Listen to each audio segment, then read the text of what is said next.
Hartelijk welkom bij deze persconferentie. Mijn naam is Antonie Veenstra, ik ben communicatieadviseur van de veiligheidsregio. Het is zo dat de burgemeester Gebrandi van de gemeente Achtkarspelen eerst een toelichting zal geven op het incident dat vanmiddag in deze gemeente heeft plaatsgevonden. Daarna krijgt u de gelegenheid tot het stellen van vragen. Dit zullen wij begeleiden. Meneer Gebrandi, het woord is nu. Dames en heren, het is vandaag een zwarte dag in onze gemeenschap. Er heeft vanmiddag om ongeveer 3:30 een ernstig ongeluk plaatsgevonden in het dorp Twijzel. Tijdens een korfbaltoernooi voor lagere schoolkinderen, waar 1000 kinderen uit onze omgeving aanwezig waren, is er een dugout ingestort. Er zijn kinderen onder het puin terechtgekomen. 5 kinderen zijn gewond geraakt, waarvan 2 zeer ernstig. En 1 van die ernstig gewonden is helaas overleden. De kinderen zijn onmiddellijk naar het ziekenhuis gebracht in Groningen, Leeuwarden en Dokkum. De hulpverleningsdiensten waren zo vlug mogelijk aanwezig en hebben hun werk gedaan. Mijn medeleven gaat uit naar de familie die hun kind moesten verliezen vandaag. Mijn medeleven gaat natuurlijk ook uit naar die ouders waarvan de kinderen nu nog in het ziekenhuis liggen, waarvan nog 1 ernstig gewond is. En ik hoop en bid dat dat goed zal komen.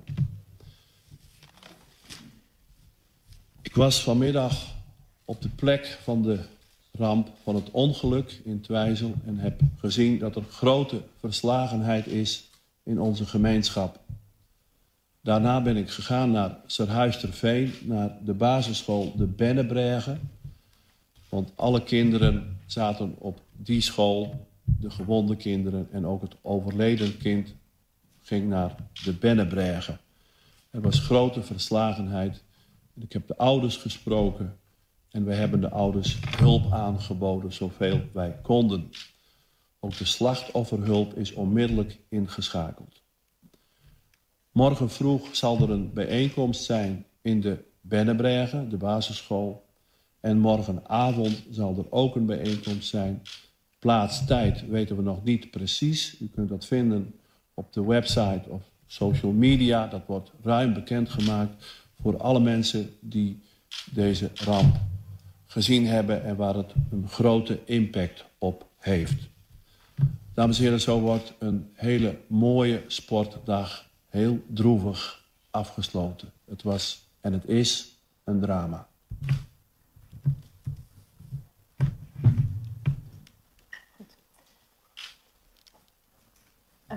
Ik wilde vragen of er media is die behoefte hebben aan nog verdere toelichting op dit moment. Dan... De belangrijkste vraag natuurlijk, hoe heeft dit kunnen gebeuren? Moet je zeggen over de staat van de gevel of van de dugout bijvoorbeeld? Mevrouw, er zijn heel veel vragen op dat onderwerp. We kunnen dat nu niet zeggen. Dat zou voorbarig zijn. Natuurlijk is het onderzoek al gestart en zal er op korte termijn meer duidelijkheid over komen, vermoed ik. Maar ik hoorde daar bijvoorbeeld op het terrein niet van stormschade. Dat het dan een beetje een gang van dingen was. Mevrouw, ik doe daar geen uitspraak over. Dat moet degelijk en dat zal degelijk onderzocht worden. Dit zijn vragen voor de nadere orde. Ik begrijp dat dat zijn vragen die bij u leeft. Dat zijn vragen die hier ook leven. Maar op dit moment gaat de aandacht vooral uit naar de slachtoffers en hun familie en de toeschouwers. Ik neem aan dat u dat begrijpt. U zei eigenlijk van 1 zwaar gewonden. Kunt u zeggen hoe het dagelijks moment is? Kan ik niet zeggen, Ja. buiten dat het zwaar gewond is en dat er zorgen zijn. Ik zal de vraag even herhalen. Dat was een verzoek. Hoe het met de zwaar gevonden is. De burgemeester gaf net aan dat... Dat zegt het woord al, dat is ernstig. En ik kan daar verder geen mededelingen over doen. Ik weet het niet, maar dat moet natuurlijk goed behandeld worden. Goed.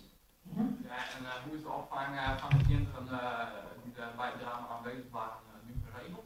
De opvang van de kinderen, hoe het daarmee geregeld is na het incident. De meest betrokken kinderen zijn opgevangen in de school in Serhuisterveen. Ook in Twijzel zelf was er gelegenheid om bij elkaar te komen. En ook op het terrein zelf is de eerste opvang geweest. Maar vooral de school in Twijzel is zwaar getroffen.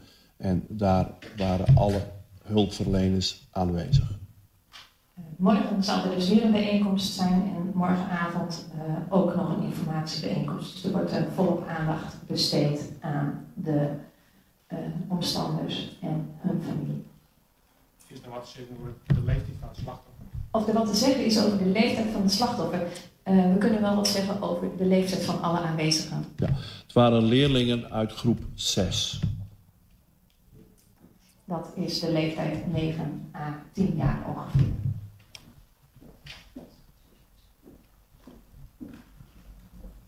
Goed, dan wilde ik hiermee de bijeenkomst afsluiten. Dank u wel.